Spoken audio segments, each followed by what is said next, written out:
Nationwide. Brigada Balita Nationwide. Brigada Balita sa umaga.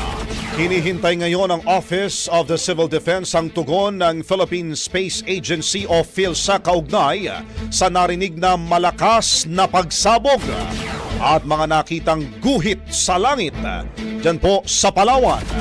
Ito'y upang matukoy kung ang mga insidente ba ay may kinalaman sa ginanap na rocket launch ng China kahapon.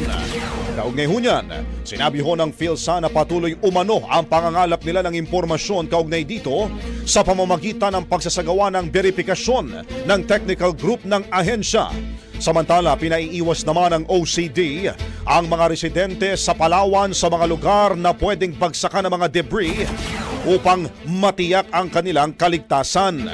Babala pa ng OCD, huwag bastang kukuhanin ang mga debris sakaling makita ho yan at sa halip ay agad itong ipagbigay alam sa mga otoridad o sa lokal na pamahalaan para maisailalim sa investigasyon. Brigada Balita Nationwide. Ang bahaging ito ay hatid sa atin ng DriveMax Herbal Capsule. Lalaking angat, tumatagal.